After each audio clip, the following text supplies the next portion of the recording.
What if the biggest threat to our future isn't politics, social media, or the economy, but the unresolved pain we're all carrying inside? In a world filled with anger, division, and silent struggles, this message explores how confronting our trauma, changing ourselves first, and choosing compassion over conflict can transform not only our own lives, but the lives of everyone around us. Because if we continue pointing fingers instead of looking inward, the cycle of hostility will only grow stronger. More people will suffer in silence. More relationships will break apart. More communities will become divided. But if even one person decides to heal, step up, and become a force for good, that decision can create a ripple effect that changes families, neighborhoods, and generations to come.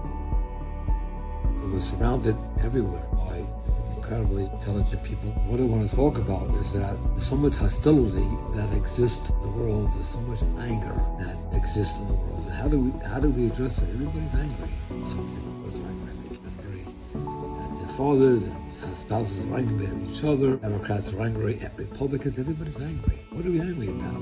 How do we get past the anger and get to a place where we can work together? There's some very competent people in public office. Many people, whether it's from the president, to past presidents, to other leaders and legislative individuals, you hear their words and say, man, I wish that I could be that intelligent, to have that knowledge, to speak in a sensible way where you're making sense with the words that you're speaking. And so we need more of that. I also want to address some of the trauma, switching a little bit and look at some of the issues that we face. I looked at Robin Williams, who was an absolute famous, incredible comedian. This man, he took his life. And this story about it, apparently he got ill, and I think, in my own opinion, that he could not deal with the trauma and the pain that he was dealing with, and he took his own life. But if you stop to think about it, he was a man. There's nobody stronger than him, in my opinion, that was powerful, that was kind, that was intelligent, yet he came to a place inside himself where he made a decision and he took his life. We see that everywhere.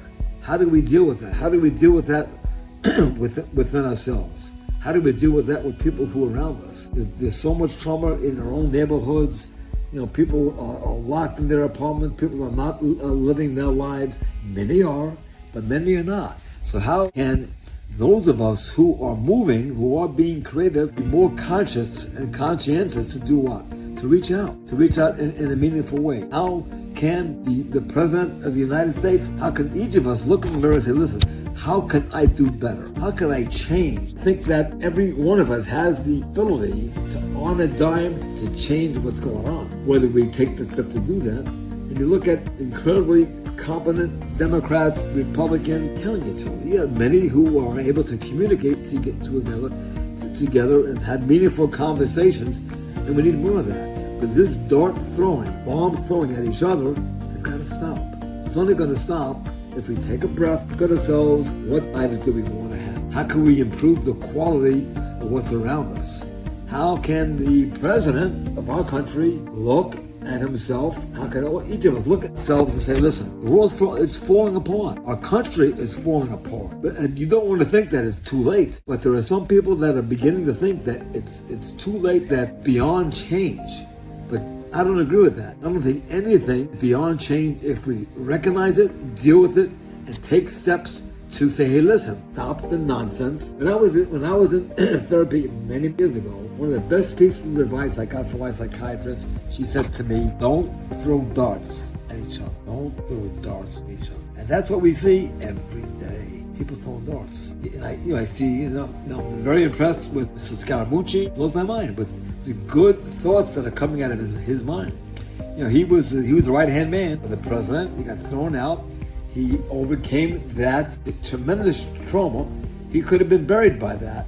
But strong people deal with what's in front of them and step up and make changes that need to be done. You see that everywhere with athletes, with children, with adults, with people who might have been on drugs, that anything is possible. I'm 75 years of age, As a teenager, at the age of 16, 17, growing up in the Bronx, I was a drug addict. I was on drugs. I'm not talking about it like I'm proud of it. What I'm talking about is that I'm proud of it, is that I got past that. It's now 50, 60 years since then. I've been clean since then. And, when I was in the Bronx, I was in the Bronx. I was at $1,000 in my pocket. Maybe I shouldn't be talking about that. But I saw probably 50, 60, 70% of my friends around me dying, overdoses, because they didn't know better. Even though somebody would try to give me a positive message, what are you doing? You can change this thing. Unless you see it for yourself and trigger that thing inside yourself, then we live and die by that stuff. And I was very fortunate at that young age to be exposed to individuals that reached out and cared and made a difference. Ultimately, I had to do the work and the challenge. It took me 4, 5, 6 months to get cleaned up. And after about a 6-month period of time, never went back. So I want to be able to reach out to so many of us who are having that kind of problem, that don't think it's possible to make change, to have a better quality life.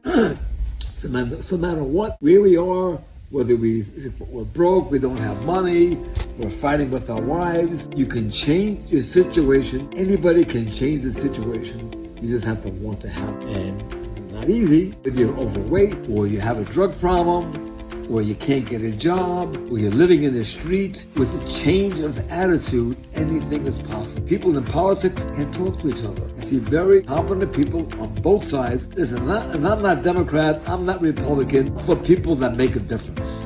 If the president's doing something good, I'm all for him. If Adam Schiff is talking, making a statement, and he makes sense, I'm all for that. So I don't care where the message comes from. A good message is going to be received by anybody that's given it, no matter who you are. So that's the most fair thing about life, that we have the ability to make incredible changes, stepping up and doing things differently and better to do what? To feel good about yourself, and often not thinking about yourself. Forget about yourself. Think about how you can do something for others. And there are so many incredible people in this world who live and breathe that. You see that in churches. I see that in my in-laws. I see that with so many people. I see that in my wife's family, in their country. My wife comes from Uzbekistan. I've never seen a more incredible family than my wife's. And she can hardly walk, hardly can get around, but she has excellent. That's the key, is attitude within ourselves, not to accept loss, not to accept our pain, but to be grateful. The simplicity, being grateful, saying thank you more often for the good things that we have and the good things that we want to get. It's here. It's all the way around. The fruit is on the tree, and the train is moving. So each of us has our own train. Get on the train. Whether it's the D train, it don't matter. If you're on the ferry, it doesn't matter. So I had my nickname in New Jersey. I was called the Buckman. Now I'm in Florida, and my new code name is Python Man. Not that I've hunted python yet. The pythons are looking for me, and I'm looking for them. Can you imagine to have a confrontation with the python, grabbing him behind the neck and looking at me, and I'm looking at him, and with the wrong move, it could be reversed. He could have his teeth inside me, and I could be gone in about 1 minute. Anyway, Baruch Hashem, thank you, God. Say thank you more often. Say thank you more often. Whether you have a nickel in your pocket, whatever you have, say thank you, and your fortunes can change by making the wish inside yourself that you want change. And a new river, a new stream will flow through us by demanding to have fresher, cleaner atmosphere, water to change chemistry. And that's the great thing, is that no matter where we are, we have the capacity to change and improve the quality of our lives.